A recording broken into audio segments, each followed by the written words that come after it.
Hey everyone, welcome to the first episode of the Black Chicago Psyche, a digital web series and talk show discussion where we will be focusing on childhood onset trauma, typically and mostly stemming from the youth around Chicago. We've done a lot of research about this topic. Both of us are from Chicago, so it's a very close topic to us. The first statistic we found out was that African Americans only take up 39% of the youth between the ages of 0 to 17. However, they make up 79% of the arrests. And that stat was taken back in 2013, 2014 by Chi Youth Justice. And so when we found out these statistics and all these other things about Chicago, we began discussing just between us, like, what did Chicago mean to us and how Chicago affected us. We knew we had to come out with a show like this where we could talk to other people about things that we see in Chicago and how beautiful it is, but then how crazy and dangerous it is at the same time. Just kind of hopefully shed a different light on it and maybe connect and start a conversation on the AUC campus where we feel like there's been a lack of. So basically, the entirety of this show is going to be focusing on issues outside of mainstream media, so where everybody knows that Chicago has gun violence issues, youth trauma issues, poverty. We want to focus on how these experiences have affected us for the better rather than being like trauma. This is what's wrong. Because everybody knows what's wrong. Big facts. We're here to really just... But we got Rom out. Step one. Well, why don't you tell us about yourself? Where are you from in Chicago? I am from the south side of Chicago. Most people don't know the south side's a lot bigger than you would think. The south side literally spreads all the way into downtown. Like, if you go into the movies at Icon, which is a really nice theater in Chicago, that's still on 12th Street South. So I live on 65th Street South. Chicago's stuff is kind of gridded, so as you can tell, that's kind of far south, about 50 blocks from there. But from the center of the city. From the center of the city, yes. And it goes about to what, 90 something? The hundreds. I don't go to all the way out to hundreds, the so the wild I have hundreds. No business in the hundreds. Called the wild hundreds for a reason. I pretty much spent most of my time on the south side. I still feel like I haven't really explored all of that, but I love it. I love the south side of Chicago. What about you? I grew up on the west side, northwest side. I moved around a lot, so I have like various connections to a lot of neighborhoods. And then also, when I got to high school, all my friends lived on the south side. So I would go maybe to like see family and stuff, but I wouldn't necessarily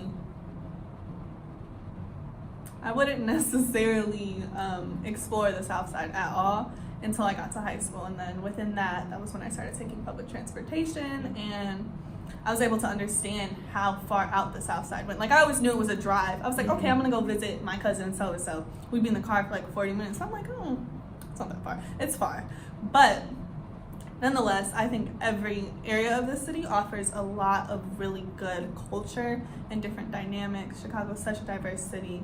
So I feel like being able to see so many different people in so many different elements is really cool.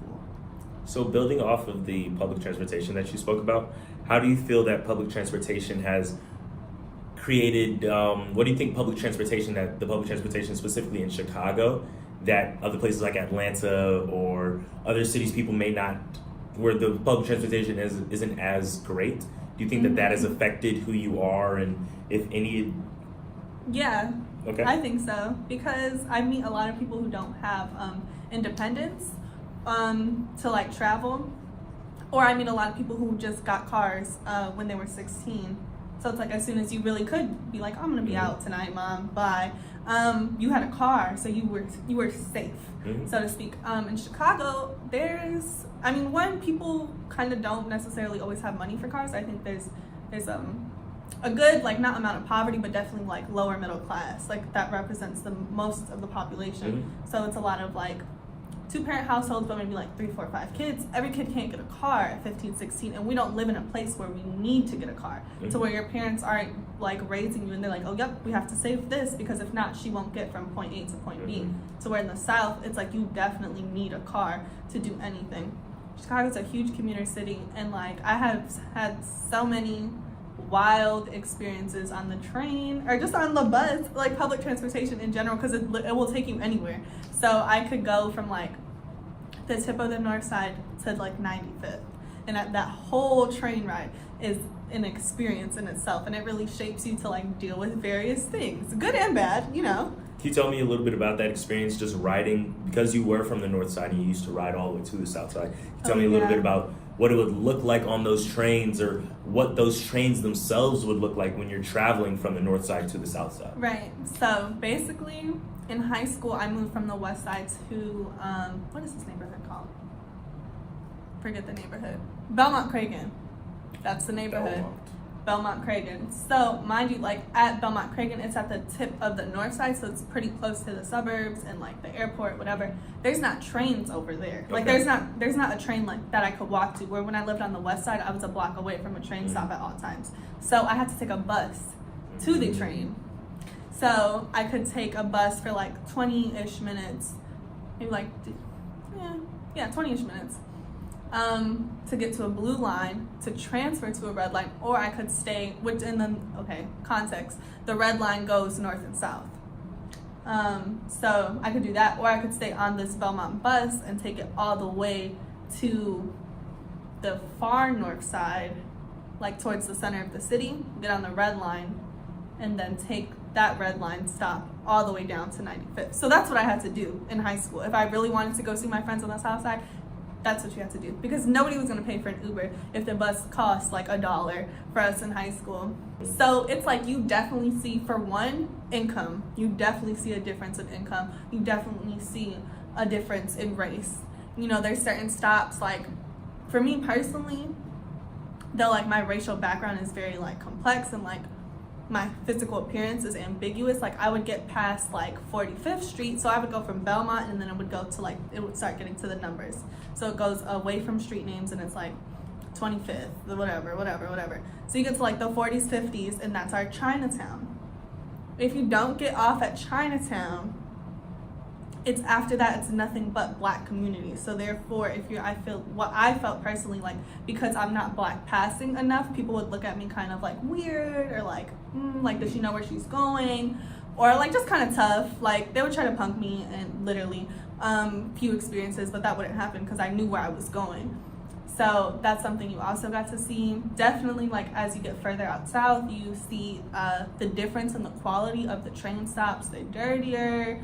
There's definitely like a larger homeless population around the train stops, whereas like up north, the homeless people can't stand by the train stops. So there's a difference in how the city treats those areas. And I started noticing it as soon as I did start making that voyage, I'd say, up to the north side. I would have to transfer trains. I would take the red line or the green line, which are predominantly African American CTA or public transportation forms. The red line, like she said, travels north-south. And then the green line, what? And the green line, east, right? East-west, it kind goes of downtown. Our train system is really complex. But predominantly through African American neighborhoods. Yeah, definitely. And you would notice after a certain point, when we got past the colleges or past all of the libraries and the hospitals. The hospital would be the last stop around 55th and Garfield.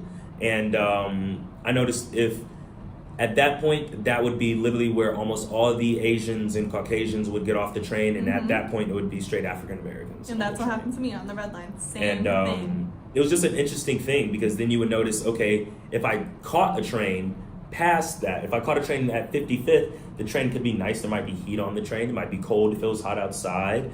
The seats would be newer. The seats still may have cushions on them. However, if you caught a train, exactly, or they won't be like a smell. But on the way back from 95th, on your way back up north, those trains typically smell like urine. The cushions are gone.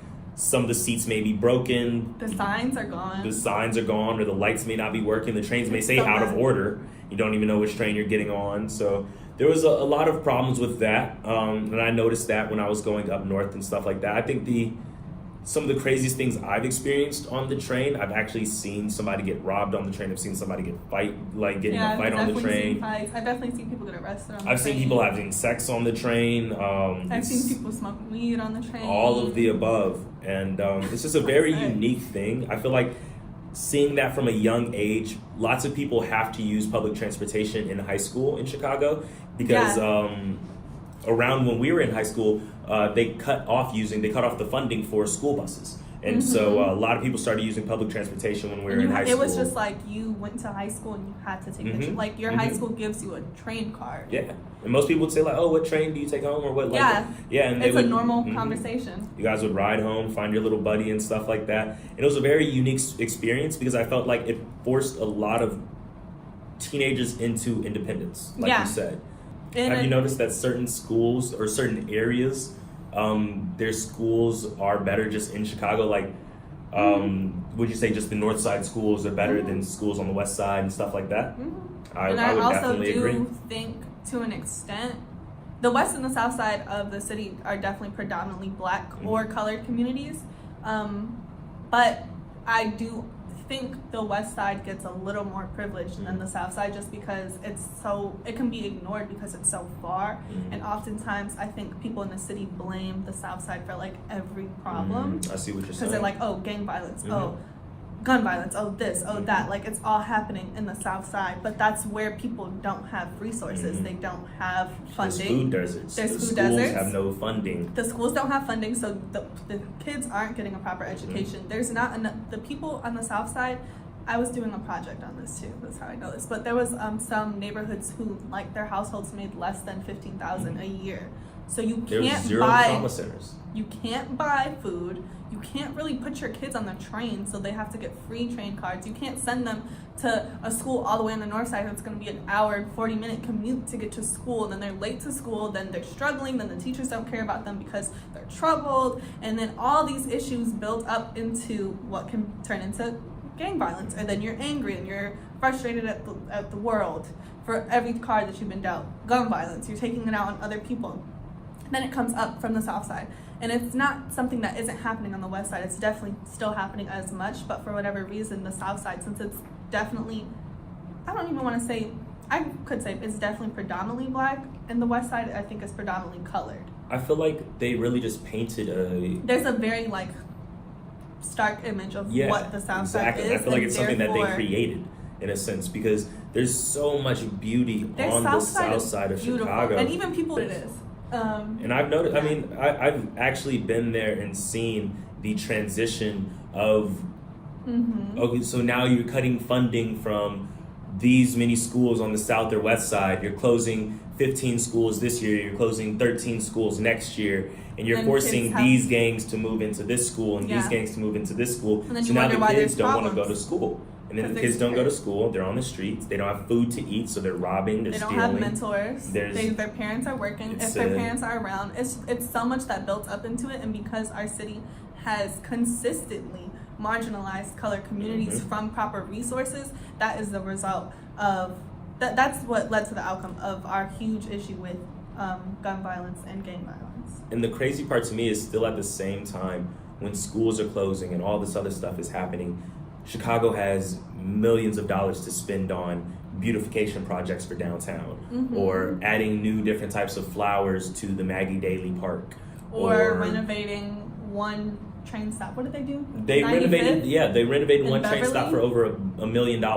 And then they just did that on the northwest side too. I found out when I went home, they put like almost $1 million into making some type of like rain barrier over the train stop, which was needed, but it was like all artistic and transparent and this and that. And it's like there's schools in that community that shut down because there was no money for the teachers, or no money to keep the lights on, no money to feed the students, or no money to have proper books for the students, but you're using the money to improve for tourist the area. attractions.